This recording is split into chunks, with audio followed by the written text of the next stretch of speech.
Today we are going to start with a fresh topic, and the topic is fiscal federalism. And this is the text that we are using. Is a text by a very famous economist by the name Amrita Dhillon. And ये जो article है ये 2011 का article है. It was published in the Concise Oxford Companion to Economics in India, and written by Amrita Dhillon, as I just said. So it is थोड़ा सा backdated article है ये, because we are now in 2020 and there has been a lot of changes that have come into being after that time. But since this was written in 2011 and this is part of your curriculum, so we have to do it. But there are some things जो थोड़ी सी आपको लगेंगी कि अब हम follow नहीं करते हैं. So just try to understand that since this was written in 2011, you don't have those considerations here in this article. So the title here is fiscal federalism. This is a term which is very important when we talk about the fiscal space for any economy. And this was a title which was given by a German economist, Richard Musgrave.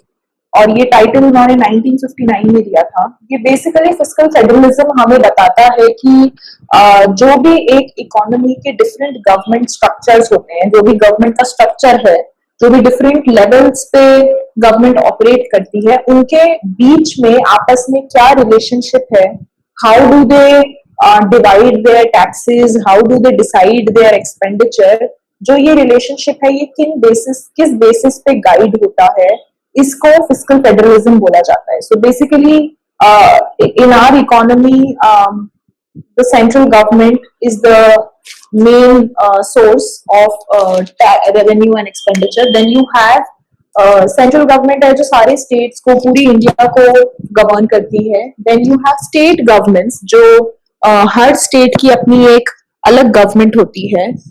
Then now we also have the third tier, third level of government, जो rural bodies होती हैं या urban bodies होती हैं, जैसे कि municipal corporations. ये third level of government है. तो टैक्सेस और रेवेन्यू की जब हम बात करें, जब हम रेवेन्यू और एक्सपेंडिचर की बात करें, जब हम फिस्कल टूल्स की बात करें, तो ये डिफरेंट लेवल्स ऑफ गवर्नमेंट आपस में कैसे ऑपरेट करती हैं, इनके बीच में क्या रिलेशनशिप होता है, इसको हम फिस्कल फेडरलिज्म बेसिकली हमें इस रिलेशनशिप के बारे में बताता है. So India has 28 states governed by their own elected parliaments. It has 7 as it was again backdated, 8 union territories which come under the jurisdiction of the central government. So we have states and union territories जो कि finally central government के jurisdiction में आती हैं. Fiscal relations between center and state are shaped by the 7th schedule in the Indian Constitution. So Indian Constitution के 7th schedule में ये जो fiscal relationship है ये गवर्न करा हुआ है, जो बताता है कि legislative, executive और judicial powers क्या हैं सेंटर और स्टेट की, through the union, state and concurrent list. So constitution में 3 तरीके की लिस्ट है. First is the union list, the second is the state list and third is the concurrent list. तो states और सेंटर की क्या लेजिस्लेटिव पावर्स हैं, क्या एग्जीक्यूटिव पावर्स हैं और क्या जुडिशियल पावर्स हैं, ये इन 3 लिस्ट से डिटरमिन होती है. लेजिस्लेटिव पावर्स का मतलब होता है कि किसी भी तरीके की न्यू पॉलिसी को फॉर्मुलेट करना, किसी भी तरीके के न्यू लेजिस्लेशन को फॉर्म करना. एग्जीक्यूशन का मतलब है उसको इम्प्लीमेंट करना, उसको एग्जीक्यूट करना. और जुडिशियल तो पता होगा आपको कि जो भी जुडिशरी रिलेटेड पावर्स हैं वो जुडिशियल पावर्स के अंडर आती हैं. तो सेंटर की क्या पावर्स हैं, सेंटर की क्या रिस्पॉन्सिबिलिटी है और स्टेट्स की क्या पावर है, ये हमारे कॉन्स्टिट्यूशन में बहुत ही अच्छे से स्पेसिफाई करा हुआ है under these 3 list. So union list represent करती है पावर्स जो कि एक्सक्लूसिवली सेंट्रल गवर्नमेंट के परव्यू में आती है. तो यूनियन लिस्ट के अंडर जो भी चीजें लिखी हुई हैं, जो भी हेड्स हैं, वो सारी ऐसी चीजें हैं जो सेंट्रल गवर्नमेंट एक्सक्लूसिवली करती है. एक्सक्लूसिवली करती है इसका मतलब है कि स्टेट गवर्नमेंट्स का या यूनियन टेरिटरीज का उसमें कोई रोल नहीं होता है। स्टेट लिस्ट में जो भी चीजें गिवन है, स्टेट लिस्ट उन पावर्स के बारे में बात करती है जो एक्सक्लूसिवली स्टेट गवर्नमेंट्स की है, इसमें सेंटर का कोई रोल नहीं होता है।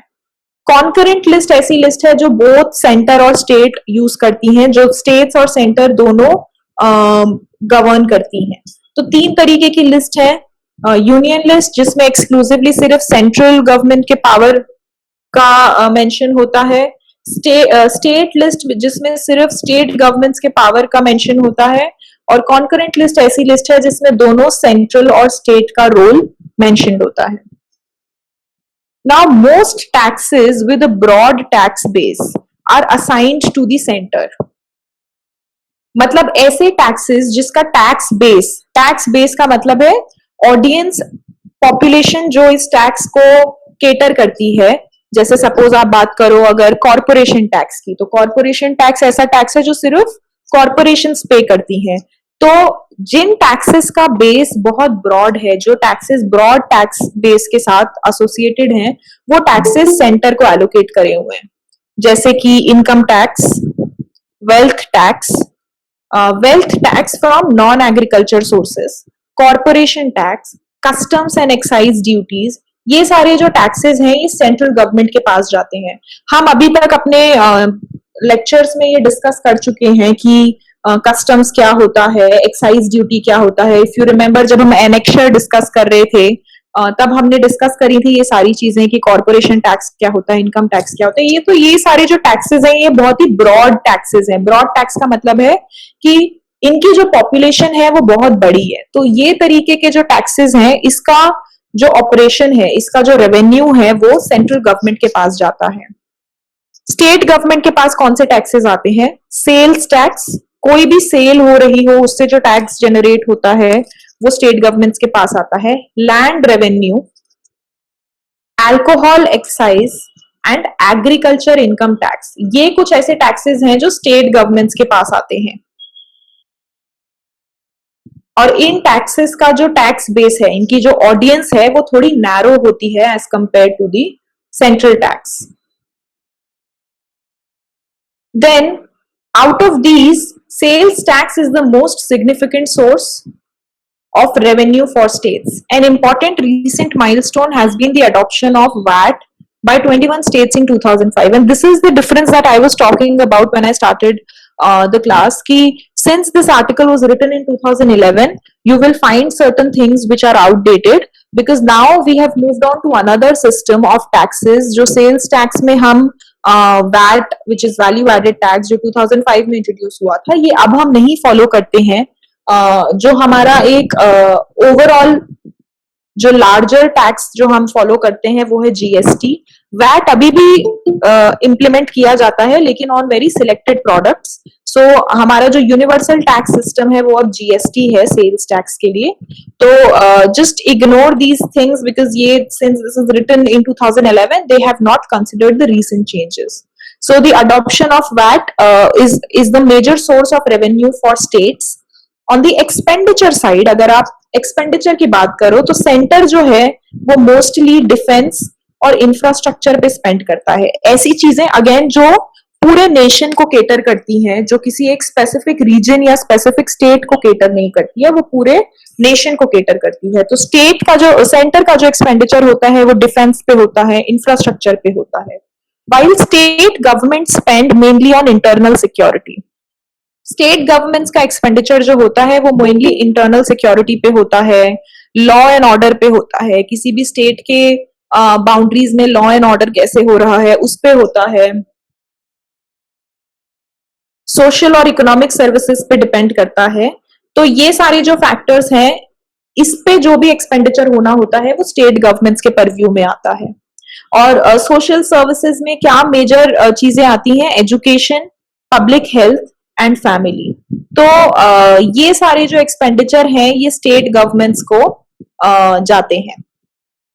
Now in 1992 the 72nd and 73rd constitutional amendment, 1992 में दो अमेंडमेंट्स हुए थे कॉन्स्टिट्यूशन में which are called as the just a second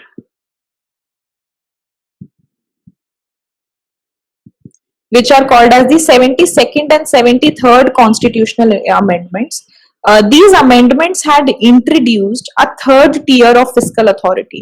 So 1992 से पहले ये जो थर्ड टियर है जो कि स्टेट गवर्नमेंट्स के नीचे लाई करती है, तो सबसे पहले है सेंटर जो नेशनल लेवल पे फॉलो मतलब ऑपरेट करते हैं. Then you have different states और हर स्टेट्स की अपनी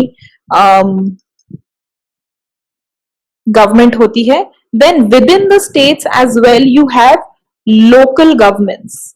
You have local governments जो कि within state operate करती हैं और ये रूरल एरियाज की अलग होती हैं और अर्बन एरियाज की अलग होती हैं. तो 1992 में एक अमेंडमेंट इंट्रोड्यूस हुआ था जिसमें ये बोला गया था कि फिस्कल रिलेशनशिप्स, ये जो टैक्सेस और एक्सपेंडिचर का जो पावर है ये सिर्फ सेंटर और स्टेट के पास नहीं होना चाहिए, ये इन लोकल बॉडीज के पास भी होना चाहिए. तो 1992 से पहले लोकल गवर्नमेंट्स जो थी वो स्टेट गवर्नमेंट की एजेंसी की तरह ही काम करती थी, जिनको पंचायती राज इंस्टीट्यूशंस बोला जाता था. और ये पंचायती राज इंस्टीट्यूशंस विलेजेस में इनफॉर्मली कम्युनिटी सर्विसेज प्रोवाइड करती थी, जुडिशियल सर्विसेज प्रोवाइड करती थी, वेयर एज अर्बन एरियाज में म्युनिसिपल कॉर्पोरेशंस ये सर्विसेज प्रोवाइड करते थे. बट 1992 के अमेंडमेंट के बाद इन इंस्टीट्यूशंस को एक इलेक्टिव स्टेटस दिया गया था और इनको कुछ पावर्स दी गई थी. इन पावर्स को यूज करके ये टैक्सेस लगा सकती थी. तो नाउ लोकल गवर्नमेंट्स जो अर्बन और रूरल एरियाज की लोकल गवर्नमेंट्स होती हैं उनको ये पावर दिया गया था कि वो टैक्सेस लगा सकती हैं. और किन तरीके के टैक्सेस वो लगा सकती हैं? एजुकेशन पे टैक्स लगा सकते हैं, हाउसिंग टैक्स लगा सकते हैं, लैंड यूज पे टैक्स लगा सकते हैं, development of industrial and commercial estates पे टैक्सेस लगा सकते हैं, इलेक्ट्रिसिटी डिस्ट्रीब्यूशन पे टैक्सेस लगा सकते हैं. These are some of the areas जिसपे लोकल गवर्नमेंट्स को ये पावर दिया गया था that they can implement or they can impose taxes on these aspects. So इसको decentralized भी बोला जाता है, that this is the process of decentralization. Decentralization का मतलब है कि instead of accumulating all the powers at one point, instead of keeping all the powers in one position which is the center, हमने powers distribute कर दिए. So we have distributed the powers to states and then states have further distributed it to their urban and rural local bodies. तो 1992 के बाद जो हमारा setup है वो और एक थर्ड लेवल भी उसमें इंट्रोड्यूस हो गया था which is the local bodies. और ये local bodies in specific areas पे जो हमने अभी डिस्कस करे, education, housing, land use, in specific areas पे टैक्सेस लगा सकते थे. तो सपोज अगर आप अपनी स्टेट की बात करो, अपनी यूनियन टेरिटरी की बात करो, तो दिल्ली में कैसे होता है? दिल्ली में you have the state government, but हम जो भी टैक्सेस भरते हैं वो सारे टैक्सेस स्टेट गवर्नमेंट्स के पास नहीं जाते हैं.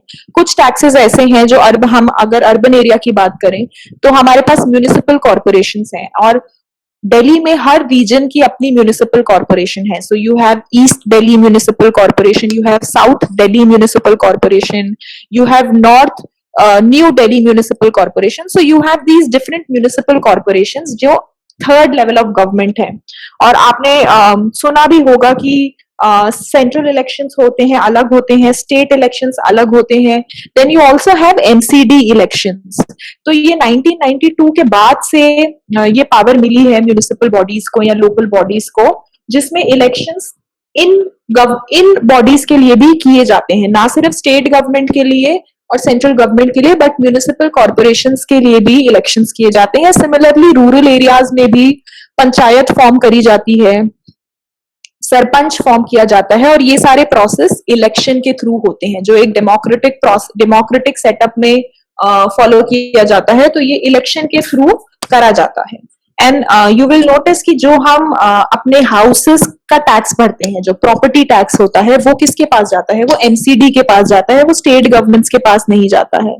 तो ये सारे एरियाज डिस्ट्रीब्यूट कर दिए गए 1992 के बाद से. सो सेंट्रल गवर्नमेंट अपना अलग टैक्स रेवेन्यू का मैकेनिज्म ऑपरेट करती है, स्टेट गवर्नमेंट अपना अलग ऑपरेट करती है, और local bodies, local governments, municipal corporations और पंचायती राज इंस्टीट्यूशंस, ये सब अपने लेवल पे टैक्सेस और एक्सपेंडिचर अपना ऑपरेट करते हैं, और this has started happening after 1992. So traditionally, there are high deficits at both the central and state levels. So central और state levels पे deficits होते हैं. Deficits का मतलब है कि expenditure ज्यादा होता है और revenue कम होता है. Central deficit was about 4.1% of GDP. State in 2004-5. State level deficits भी almost same होते हैं. तो again, these are deficits जिनको ट्रैक किया जा सकता है कि बहुत सारी गवर्नमेंट्स की पॉलिटिकल अनविलिंगनेस होती थी कि वो अपना टैक्स बेस को इम्प्रूव करे, और वो किस लिए होता था, क्योंकि हर गवर्नमेंट चाहती है कि वो पॉलिटिकली सस्टेन करे, चाहे वो स्टेट के लेवल पे हो चाहे वो सेंटर के लेवल पे हो, वो चाहती है कि वो इलेक्शन के प्रोसेस से दोबारा वापस पावर में आए, और उस चीज को करने के लिए पहले बहुत डेफिसिट्स रन करे जाते थे. डेफिसिट्स का मतलब है कि गवर्नमेंट्स कोशिश करती थी कि वो रेवेन्यू या टैक्सेस कम से कम लगाएं, क्योंकि अगर टैक्सेस ज्यादा लगेंगे तो पब्लिक चांसेस हैं कि पब्लिक उनको दोबारा वोट ना करे. तो गवर्नमेंट्स क्या करती हैं, वो बहुत एक्सपेंडिचर इनकर करती हैं, बहुत सारी ऐसी पॉलिसीज इंट्रोड्यूस करती हैं जो पब्लिक को खुश करेगी, और इसकी वजह से दे एक्सपेक्ट कि उनको पॉलिटिकली चांसेस हैं कि वो दोबारा पावर में आए. तो इस रीजन की वजह से बहुत डेफिसिट रन हो रहा था स्टेट्स के लेवल पे और सेंटर के लेवल पे, और डेफिसिट इसीलिए रन हो रहा था क्योंकि गवर्नमेंट्स अपने एक्सपेंडिचर्स को रेगुलेट नहीं कर पा रही थी.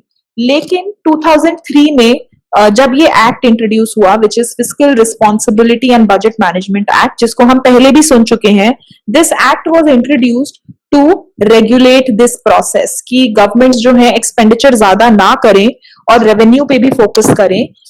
इस एक्ट को इंट्रोड्यूस किया गया था 2003 में,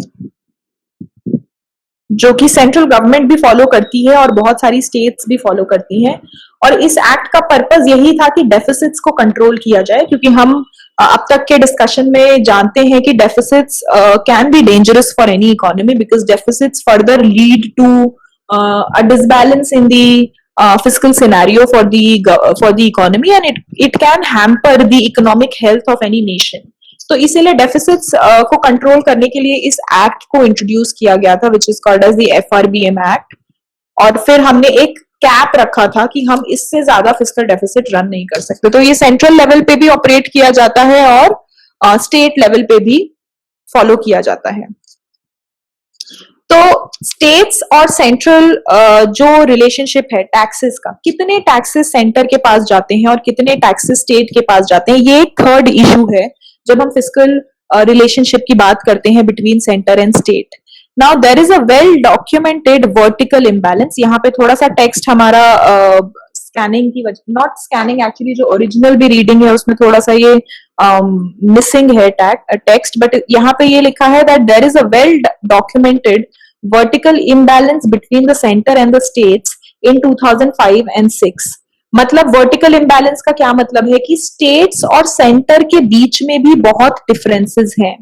In 2005-6, the state governments raised about 37% of the total revenues, but accounted for 57% of the expenditures.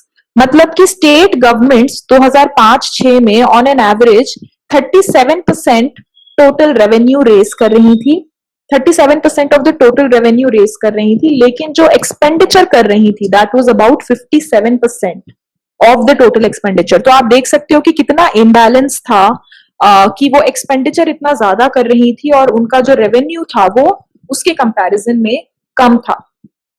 This imbalance has grown worse over the years, because ये जो हमने नंबर देखा ये 2005 और 6 का था. अगर ये सेम नंबर आप 1955 का देखो तो दिस वाज 41 एंड 59% रिस्पेक्टिवली. सो आप देखोगे कि इन दोनों नंबर्स में गैप कम है और इन दोनों नंबर्स में गैप ज्यादा है. So this imbalance has increased over a period of time, and this imbalance is a direct result of the type of taxes that were assigned to the center, and the bias is in favor of the center. So this imbalance is majorly because of the kind of taxes जो assign करे गए हैं centre और state को. हमने पहले ही बात करी थी कि सेंटर को ऐसे टैक्सेस एलोकेट करे हैं जिनका बेस ब्रॉड है. इनकम टैक्स जो कि पूरी पॉपुलेशन पे लगता है, वेल्थ टैक्स या कॉरपोरेशन टैक्स, ये ऐसे टैक्सेस हैं जिनका अमाउंट बहुत ज्यादा है और इनका बेस बहुत बड़ा है. तो ये सारा रेवेन्यू सेंटर के पास जाता है और इसीलिए सेंटर के पास ज्यादा कैपेसिटी होती है एक्सपेंडिचर करने की. वेयर एज स्टेट गवर्नमेंट्स के पास जो टैक्सेस आते हैं वो उनका स्कोप बहुत ही लिमिटेड होता है, उनका बेस बहुत ही लिमिटेड होता है, जिसकी वजह से उनके एक्सपेंडिचर करने की पावर थोड़ी सी लिमिटेड होती है और इसकी वजह से ये वर्टिकल इम्बैलेंस ऑब्जर्व करा गया था. और ये वर्टिकल इम्बैलेंस मेजरली इसी रीजन की वजह से है कि जो जिस तरीके के टैक्सेस एलोकेट करे गए हैं सेंटर और स्टेट को वो बहुत डिफरेंट हैं आपस में. So Constitution recognized this imbalance and provided for assigning revenues between the center and the states as well as for sharing of revenues from the proceeds of centrally levied taxes. तो जब ये चीज observe करी गई कि जो taxes हैं, because ये बहुत ही पार्शियलिटी हो जाएगी कि सेंट्रल गवर्नमेंट को इनकम टैक्स मिले और स्टेट गवर्नमेंट्स को ऐसे टैक्सेस मिले जो जिनका स्कोप लिमिटेड है. तो ये कॉन्स्टिट्यूशन में इम्बैलेंस को रिकॉग्नाइज किया गया और इसका सोल्यूशन प्रोवाइड करा गया. और सोल्यूशन था कि जो रेवेन्यू सेंटर कलेक्ट करेगी उसको शेयर किया जाएगा. तो ऐसा नहीं है कि जो सेंट्रल गवर्नमेंट के पास टैक्सेस आ रहे हैं उसका पावर सिर्फ सेंट्रल गवर्नमेंट के पास रहेगा. ये रिकॉग्नाइज करा गया था और फिर ये फाइनेंस कमीशन के थ्रू इस चीज को इम्प्लीमेंट किया जाता है कि जो एलोकेशन है टैक्सेस का वो डिसाइड किया जाता है कि सेंटर के पास जितने टैक्सेस आ रहे हैं उसमें से कितना परसेंटेज स्टेट्स के पास जाएगा. So the president of India appoints the finance commission. आपने ये नाम भी सुना होगा कि फाइनेंस कमीशन अपॉइंट करी जाती है by the president of India, which is an independent body. This is not a political body. इसमें ऐसा कोई सिस्टम नहीं होता कि कुछ स्पेसिफिक पॉलिटिकल ग्रुप ही होगा या जो पॉलिटिकल ग्रुप इलेक्ट हुआ है उसके मेंबर्स होंगे. This is an independent body जिसमें एकेडमिशियंस होते हैं, which determines the share of central and state taxes कि कितना determine the share of the center and the states in shared central revenues and their allocation between states. So finance commission ये decide करती है कि centre के पास जितने भी tax revenues आ रहे हैं उसमें से कितना परसेंटेज रेवेन्यू स्टेट्स के पास ऑन किया जाएगा. और this commission is appointed by the president of India. Finance commission is responsible for about 60% of the total transfers from the states from the center to the states in 2002 and 7. 2002 और 7 में जितने भी transverse हुए थे centre से state की तरफ उसमें से 60% डिसीजन जो था फाइनेंस कमीशन का था और ये नंबर इंक्रीज हो गया था 2005-9 में which had increased to 68%. Till 2010 there have been 13 finance commissions. तो 2010 तक 13 फाइनेंस कमीशंस बन चुकी हैं, लेकिन एज आई जस्ट सेड कि हम 2020 में है. तो द रीसेंट फाइनेंस कमीशन जो हमारे पास है that is the 15th finance commission, जो हम नेक्स्ट इस फिस्कल फेडरलिज्म को पढ़ने के बाद हम 15th फाइनेंस कमीशन के रिपोर्ट भी पढ़ेंगे कि उन्होंने क्या सजेशंस दिए थे. तो अब जो हमारी रीसेंट फाइनेंस कमीशन है जो फॉलो करी जा रही है वो 15th है, बट 2010 तक 13 फाइनेंस कमीशंस बन चुकी थी. तो फाइनेंस कमीशन का बेसिक रोल क्या होता है, ये डिसाइड करना कि जितने सेंट्रल टैक्सेस आ रहे हैं उसमें से कितना शेयर स्टेट्स को जाएगा और किस बेसिस पे डिसाइड होगा कि कौन सी स्टेट को कितना शेयर मिलेगा. Members of the Finance Commission include academics and retired administrators. So as I said that this is not a political body. This includes people जो कि किसी भी पार्टी का पर्पस रिप्रेजेंट नहीं करते. Having said that, it is again still possible कि academicians के भी अपने पर्सनल थॉट्स हो सकते हैं and they might belong to a certain political group. But directly हम किसी पॉलिटिकल पार्टी के मेंबर्स को इस कमीशन में नहीं डालते हैं. This comprises of academicians and retired administrators.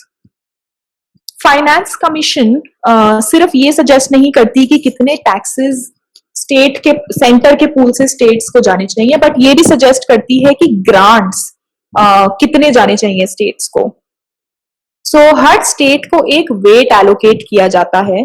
Finance commission ये कैलकुलेशन करती है, और जितनी भी स्टेट्स हैं हमारी कंट्री में, उन स्टेट्स को एक फॉर्मूला एलोकेट किया जाता है। दिस एक वेट एलोकेट किया जाता है based on a specific formula.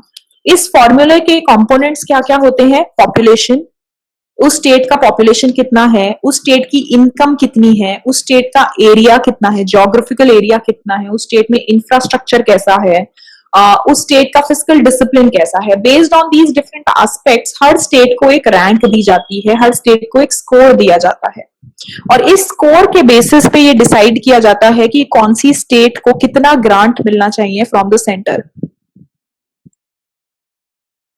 After the 72nd and 73rd amendment of the constitution, जो हमने अभी पढ़ा था कि 72nd एंड 73rd अमेंडमेंट में एक जो थर्ड टियर है गवर्नमेंट का, उसको भी पावर दी गई थी, फिजिकल पावर्स दी गई थी कि वो टैक्सेस और रेवेन्यू और एक्सपेंडिचर कर सकती हैं।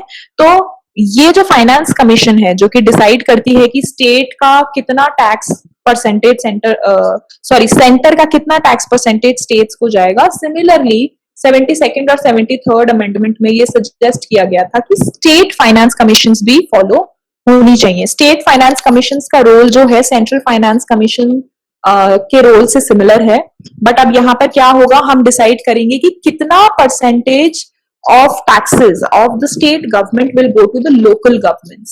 तो जैसे हम सेंट्रल फाइनेंस कमीशन में ये डिसाइड करते हैं कि सेंटर का कितना परसेंटेज शेयर स्टेट्स को जाएगा, ऐसे ही स्टेट फाइनेंस कमीशन बताती है कि स्टेट का कितना टैक्स लोकल बॉडीज को जाएगा। तो जिस तरीके से वर्टिकल इम्बैलेंस की जो हम बात कर रहे हैं कि वो सेंटर और स्टेट्स में फाइंड आउट करी गई थी, सिमिलरली यही सिमिलर इम्बैलेंस जो है, ये जो असिमेट्री है, ये स्टेट्स और लोकल गवर्नमेंट के बीच में भी देखी गई थी कि जो स्टेट्स के जो रेवेन्यू मैकेनिज्म्स हैं, जो टैक्सेस स्टेट्स लगा सकती हैं, वो रिलेटिवली ज्यादा ब्रॉड बेस्ड हैं as compare to the taxes जो लोकल बॉडीज लगा सकती हैं।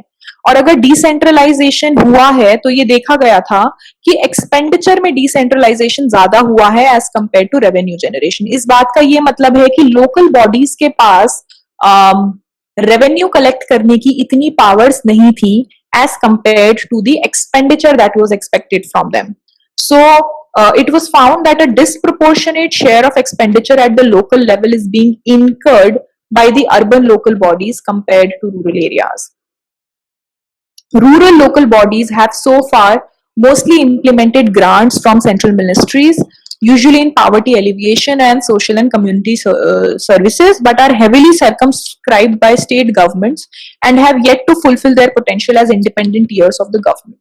So ये भी figure out करा गया है from different studies that although ये decentralization process follow हुआ है, which is center का power, सेंटर स्टेट और लोकल बॉडीज को अपना इंडिपेंडेंट गवर्नमेंट का रोल मिला है, लेकिन लोकल गवर्नमेंट्स में अर्बन बॉडीज फिर भी थोड़ा सा इस रोल को इम्प्लीमेंट कर पा रही हैं, लेकिन it has been seen that the rural bodies are not able to perform their roles. And even when you talk about the roles, you see कि एक्सपेंडिचर के टर्म्स में इस रोल को ज्यादा फुलफिल करा गया है as compare to the revenue. तो इसी चीज को अपने परव्यू में रखते हुए ये सजेस्ट किया गया था 72nd और 73rd अमेंडमेंट में कि जैसे हम एक सेंट्रल फाइनेंस कमीशन की बॉडी फॉर्म करते हैं, ऐसे ही स्टेट फाइनेंस कमीशन का भी रिपोर्ट निकलेगा जिसमें ये डिसाइड होगा कि स्टेट्स के टैक्सेस में से कितना परसेंटेज लोकल बॉडीज के पास जाएगा।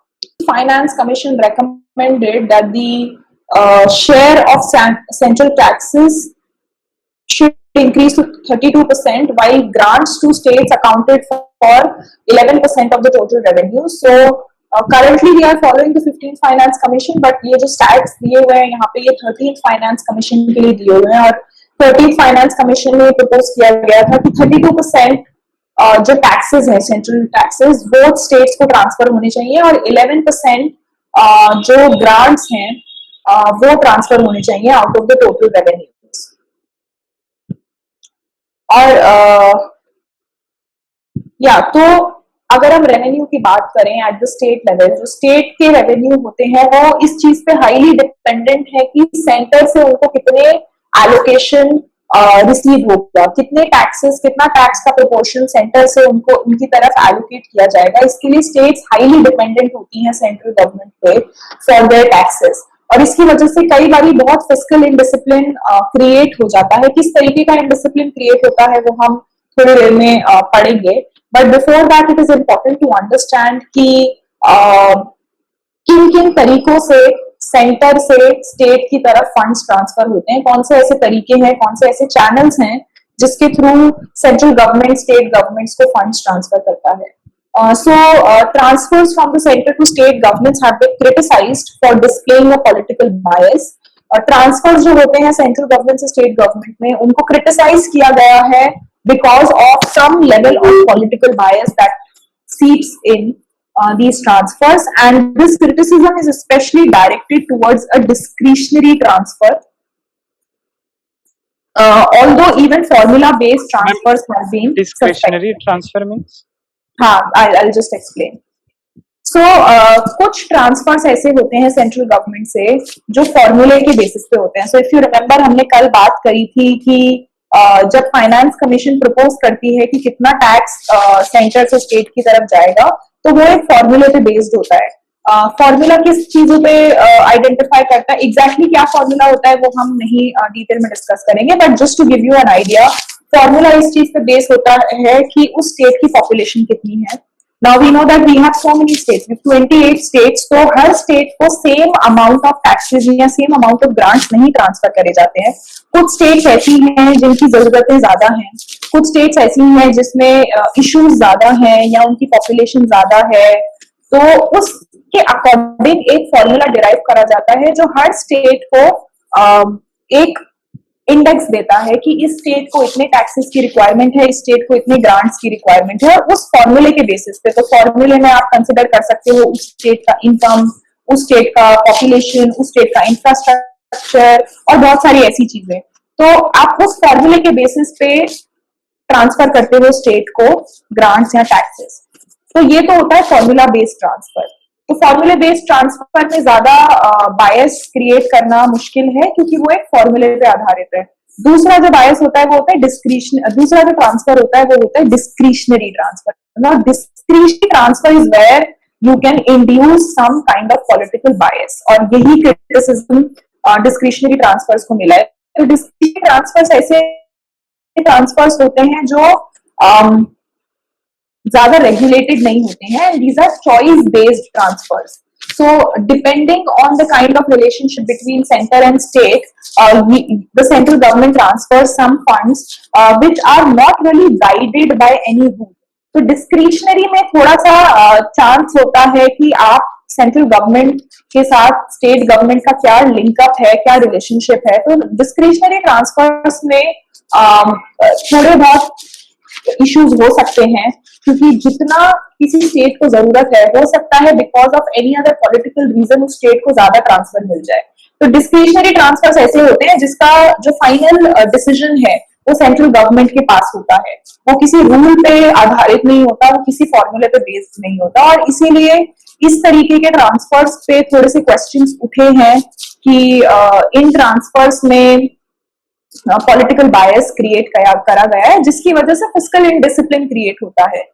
इनडिसिप्लिन क्यों क्रिएट होता है वो हम इवेंचुअली समझेंगे जब हम थोड़ी थ्योरीज की बात करेंगे कि ऐसा हो सकता है कि सपोज सेंट्रल गवर्नमेंट में कोई एक पार्टी है, पॉलिटिकल पार्टी जो डोमिनेट कर रही है, and then there is another state government जिसमें वही सेम पॉलिटिकल पार्टी रूल कर रही है। So because of these political reasons हो सकता है कि सेंट्रल गवर्नमेंट इन डिस्क्रिशनरी ट्रांसफर्स की अमाउंट बढ़ा के इन स्टेट गवर्नमेंट्स को दे, क्योंकि उससे क्या होगा, उससे ये होगा कि अगर इन स्टेट्स के पास ज्यादा पैसा आएगा, so there are chances that these states will have better infrastructure, better situations, better economic situations, और बिकॉज ऑफ विच क्या प्रूव कर सकते हो आप कि आपकी पॉलिटिकल पार्टी ने ज्यादा इंप्रूवमेंट करी है। So you can show that जिन स्टेट्स में हमारी पॉलिटिकल पार्टी है वहां पर ज्यादा इंप्रूवमेंट हुई है।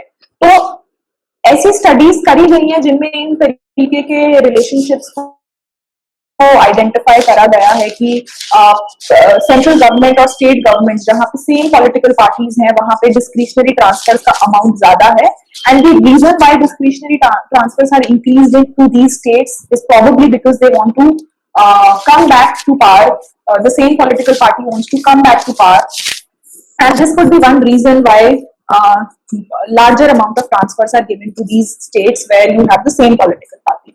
So because of these reasons, जो दूसरी states हैं जिनमें मे बी कोई और पॉलिटिकल पार्टी है जो सेंट्रल गवर्नमेंट में नहीं है उनकी तरफ थोड़ा सा बायस हो जाता है which is incorrect which is wrong so there has to be some kind of regulation जो इन सारी चीजों को अवॉइड करे because we live in a very federal structure we live in a very democratic setup जहां पे हर state का इलेक्शन प्रोसेस इंडिपेंडेंट होता है from the central election process so it is not necessary कि जो सेंट्रल गवर्नमेंट में party है वही सेम पार्टी हर स्टेट में होगी we live in a setup जहां पे even the local government can have a different political party. So suppose in Delhi, you have Aam Aadmi Party operating at the state level, but you can have at the municipal corporation level. So MCD elections जो होते हैं हो सकता है वहां पे BJP जीत जाए. तो it is not necessary that you have the same political representation at each level.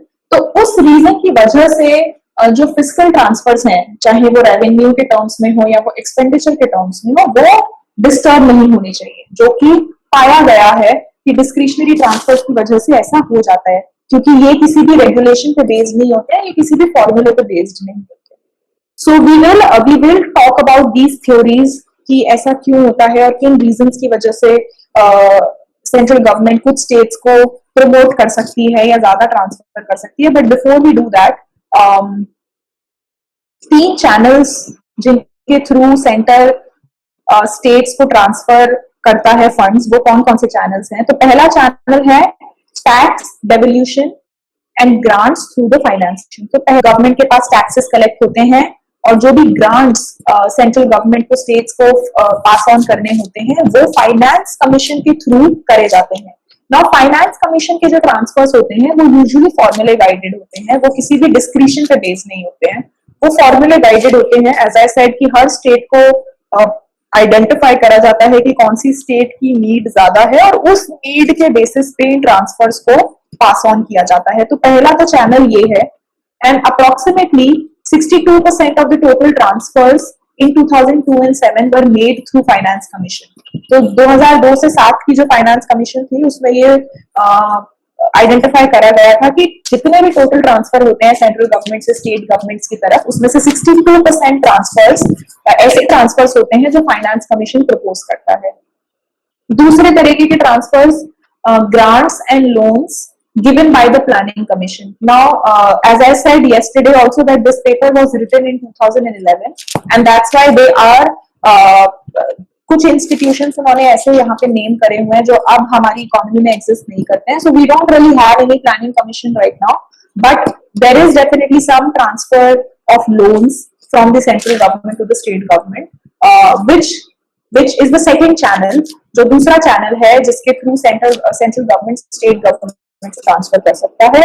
And again 2002-7 में ये पाया गया था कि 32% of the total transfers were through this channel कि जो भी ग्रांट्स और लोन्स प्लानिंग कमीशन ने पास ऑन करे थे 2002 से 7 के बीच में वो 32% कंप्राइज करते थे टोटल ट्रांसफर्स का. तो अगर आप इन दोनों को ऐड करो 62 और 32 it will be how much 94% जो ट्रांसफर्स थे सेंट्रल गवर्नमेंट से स्टेट गवर्नमेंट की तरफ वो इन दोनों चैनल्स कवर कर लिए. जो तीसरा चैनल है जिसके through central government state government को फंड ट्रांसफर करता है वो है transfers for various central sector and centrally sponsored schemes. तो कुछ ऐसी स्कीम्स हैं जो सेंट्रल सेक्टर स्कीम्स होती हैं या सेंट्रली स्पॉन्सर्ड स्कीम्स होती है. इन दोनों का डिफरेंस हम ऑलरेडी पहले क्लासेस में डिस्कस कर चुके हैं. तो इन स्कीम्स के लिए जो ट्रांसफर किया जाता है सेंट्रल गवर्नमेंट से स्टेट गवर्नमेंट की तरफ वो एक तीसरा चैनल है जिसके थ्रू फंड्स शेयर करे जाते हैं सेंट्रल और स्टेट्स के बीच में. तो 2001-11 में ये नंबर आइडेंटिफाई करा था कि 4.32% of the total transfers were through this channel. From 1969 planned transfers, that is the transfers determined by the planning commission, have been effected on the basis of a formula called the Gadgil formula after the first chairman of the National Development Council. So you will notice कि ये जो transverse होते हैं इसमें भी कुछ transverse ऐसे होते हैं जिनको बोलते हैं प्लान ट्रांसफर. प्लान ट्रांसफर होते हैं जो हम प्लानिंग कमीशन जो है वो पहले से प्लान करके रखती है कि इतने ट्रांसफर्स हमें स्टेट गवर्नमेंट्स को देने हैं और ये ट्रांसफर्स अगेन किसी फॉर्मूले पे बेस्ड होते हैं जिसको गाडगिल फॉर्मूला बोला है. और Gadgil was the first chairman of this council जो डिसाइड करता है कि कितने ट्रांसफर्स प्लानिंग कमीशन करेगा स्टेट्स को. तो उनके नाम पे ये फॉर्मूला नेम करा गया था और इस फॉर्मूले के थ्रू कुछ प्लांट ट्रांसफर करे जाते हैं. Again this formula is based on population, per capita income of the states, deviation from an average of all states, as well as the highest per capita income, fiscal performance and special problems. So इन सारे parameters के basis पे ये formula derive करा जाता है और इस फॉर्मूले के बेसिस पे प्लान्ड ट्रांसफर्स डिसाइड करे जाते हैं.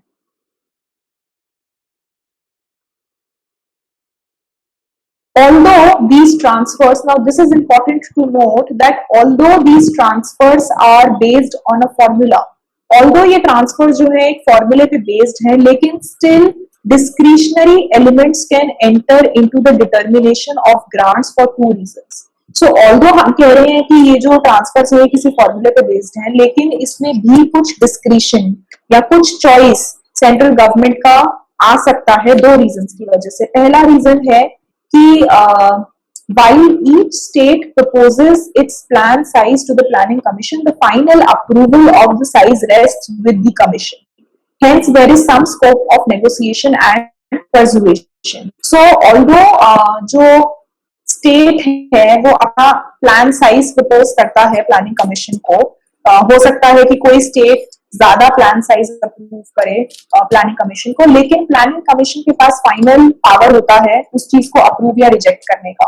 तो ऑल्दो किसी फॉर्मूले पे बेस्ड है, लेकिन स्टिल जो फाइनल डिसीजन है वो प्लानिंग कमीशन का होता था कि कितना ट्रांसफर आपको किया जाएगा. तो पॉसिबल है कि प्लानिंग कमीशन ऐसी स्टेट्स का रिक्वेस्ट अप्रूव कर दे जो उनके लिए फेवरेबल है और ऐसी स्टेट्स को ना अप्रूव करे जो उनके लिए फेवरेबल नहीं है. So there is still a possibility of some kind of political bias that can come in these planned transfers as well. दूसरा है कि जो फॉर्मूला है वो एक्सप्लिसिटली बोलता है कि 7.5% of the grants will be on the account of special problems of states. Now यहाँ पे आप नोटिस करोगे कि जब हम ये फॉर्मूले के पैरामीटर्स की बात कर रहे थे तो एक फैक्टर था स्पेशल प्रॉब्लम्स. नाउ किसी स्टेट की स्पेशल प्रॉब्लम्स हो सकती है. अब इस टर्म को इस फॉर्मूले में बहुत ही ब्रॉड छोड़ा गया है. स्पेशल प्रॉब्लम्स के बेसिस पे हम 7.5% एलोकेट कर सकते हैं टोटल ग्रांट का. जो प्लान ट्रांसफर का ग्रांट जाता है उसमें से 7.5% जो है स्पेशल प्रॉब्लम्स के लिए दिया जा सकता है. अब स्पेशल प्रॉब्लम्स हो सकता है आप पेपर पे कुछ दिखा दो, लेकिन there is some kind of subjectivity to this term. तो इस सब्जेक्टिविटी की वजह से भी कुछ डिस्क्रिशन जो है सीप इन कर जाता है. Now it is now what are the kind of bias that can be created? So पहला bias हो सकता है कि जो states का हायर representation है सेंट्रल पार्लियामेंट में, they get more transfers. So it is possible that states with higher representation in the central parliament get more transfers. Hence the degree of alignment should matter. तो ऐसी states जिनकी ज्यादा seats होती हैं parliament में, you would know कि जो हमारा पार्लियामेंट है, जो लोकसभा है, वहां पे हर स्टेट की डिसाइडेड नंबर ऑफ सीट्स होती हैं. जैसे कि कुछ बड़ी स्टेट्स जैसे उत्तर प्रदेश, ये ऐसी स्टेट्स हैं जिनकी ज्यादा सीट होती है पार्लियामेंट में. तो ऐसा देखा गया है कि जिन स्टेट्स की ज्यादा रिप्रेजेंटेशन है पार्लियामेंट में उनको ज्यादा ट्रांसफर किया जाता है from the central government. Because definitely अगर आप इन स्टेट्स को फेवर करोगे, ऐसी स्टेट्स जिनकी ज्यादा रिप्रेजेंटेशन है पार्लियामेंट में, तो वो सेंट्रल गवर्नमेंट के लिए फेवरेबल है. क्यों फेवरेबल है कि सपोज सेंट्रल गवर्नमेंट को कोई चीज प्रपोज करवानी है, कोई बिल प्रपोज कराना है और उसको पास कराना है, तो वो कैसे पास होता है? कोई भी पॉलिसी, कोई भी बिल जो सेंट्रल गवर्नमेंट प्रपोज करती है वो तभी पास होता है जब वो लोकसभा से एक्सेप्ट हो, और लोकसभा में एक्सेप्ट होने के लिए आपको मेजोरिटी चाहिए होता है कि मेजोरिटी लोग इस चीज के फेवर करें। तो वो फेवर कब करेंगे? जब आप उन स्टेट्स के साथ एक अच्छा रिलेशनशिप बना के रखोगे जिन स्टेट्स का रिप्रेजेंटेशन पार्लियामेंट में ज्यादा है। तो उन स्टेट्स को ज्यादा ट्रांसफर किया जाता है क्योंकि उनका रिप्रेजेंटेशन पार्लियामेंट में ज्यादा है।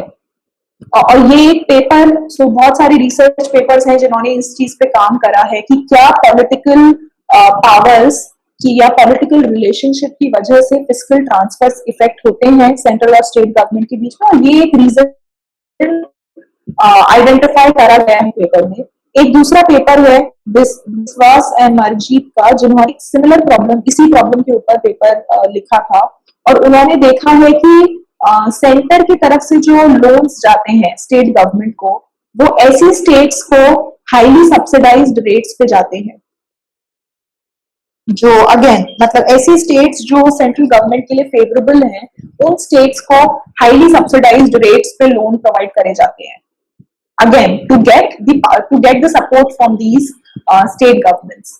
और फाइनेंस कमीशन के जो ट्रांसफर है, सो हमने 3 चैनल देखे थे। पहला चैनल था फाइनेंस कमीशन का, दूसरा चैनल था प्लानिंग कमीशन का, तीसरा चैनल था central sector and centrally sponsored schemes का। तो ये भी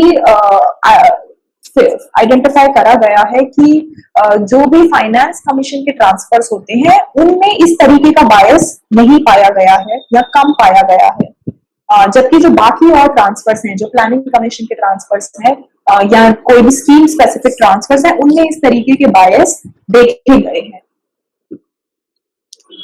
So finance commission transfers have mostly been immune to such criticisms.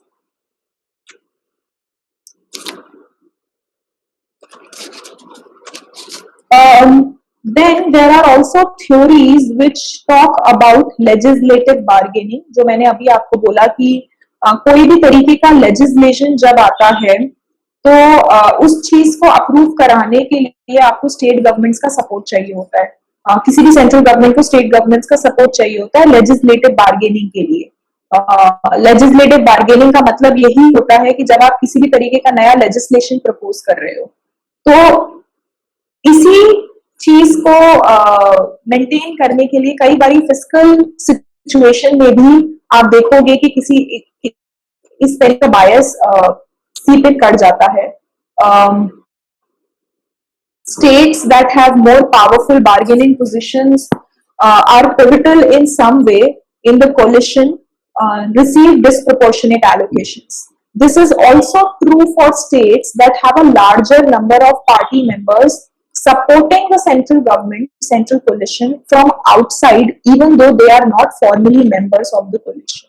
So this is also true for states जिनके पास बहुत सारे ऐसे पार्टी मेंबर्स होते हैं जो सेंट्रल गवर्नमेंट को बाहर से सपोर्ट कर रहे हैं, even though they are not formally members of the coalition. So they are not formally part of the party, but from the exterior, from the external side, they support the central government. So again, ऐसी states को disproportionate allocations दिए जाते हैं जिनमें ऐसे members होते हैं। Then there is also, I don't know where that point is, but there is also something called as the swing effect.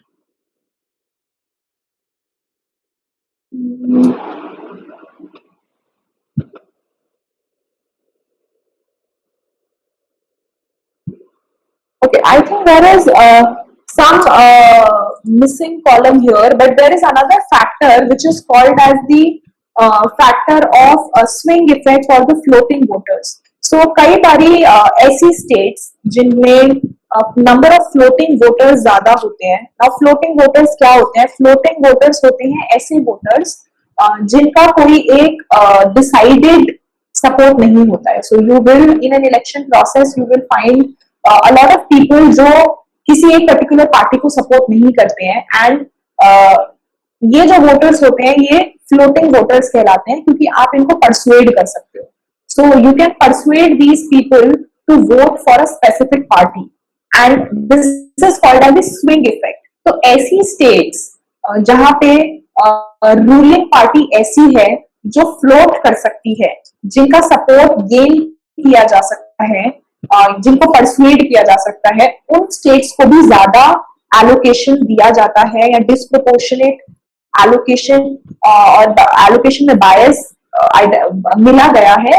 किस रीजन की वजह से कि क्योंकि ये ऐसी स्टेट्स है जो इजीली अपने सपोर्ट में गैदर करी जा सकती हैं, जो ऐसी स्टेट्स हैं जिनकी आइडियोलॉजीज फिक्स्ड है, जिन जो एक पर्टिकुलर पार्टी को ही सपोर्ट करेंगी और आपको पता है कि ये स्टेट जो है कभी भी किसी हमारी पार्टी को सपोर्ट नहीं करेगी, then you wouldn't want to focus on these states. You would want to focus on states जो आपको पता है थोड़ी सी पॉलिटिकली वीक है या उनको इजीली परसुएड किया जा सकता है। तो ऐसे तरीके के वोटर्स को या ऐसे तरीके की गवर्नमेंट्स को फ्लोटिंग बोला जाता है।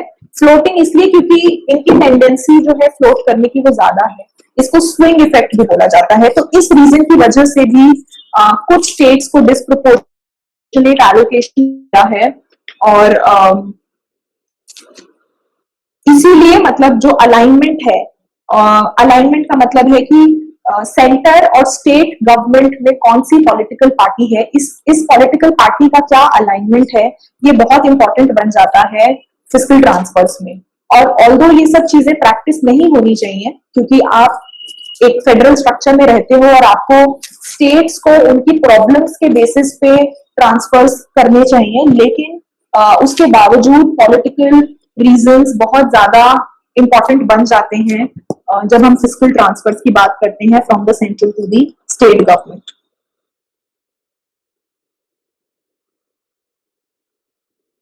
तो दीज आर सम रीजंस जो आइडेंटिफाई करे गए हैं लिटरेचर में कि जिनकी वजह से जो फिस्कल ट्रांसफर्स या फिस्कल फेडरलिज्म की जब हम बात करते हैं तो फिस्कल फेडरलिज्म का जो ब्रॉड अम्ब्रेला है, जिसका मतलब है कि सेंटर और स्टेट का फिस्कल रिलेशन, तो हमने इस रीडिंग में इस आर्टिकल में इसी चीज को समझने की कोशिश करी है वेरी ब्रीफली कि फिस्कल फेडरलिज्म में किस किस तरीके के इश्यूज आते हैं और किस किस तरीके के चेंजेस प्रपोज करे गए हैं, किस तरीके से हम इंडियन इकोनॉमी में सेंट्रल स्टेट और लोकल गवर्नमेंट्स को अपना अपना अपना रोल एंड रिस्पॉन्सिबिलिटी एलोकेट करते हैं। हर लेवल ऑफ गवर्नमेंट को पावर है कि वो अपने टैक्सेस और एक्सपेंडिचर डिसाइड कर सकता है और इस डिफरेंशिएशन से क्या चीजें अच्छी हो रही हैं और क्या चीजें बुरी हो रही हैं, ये हमने इस टेक्स्ट में थोड़ा सा ब्रीफली समझने की कोशिश करी है। सो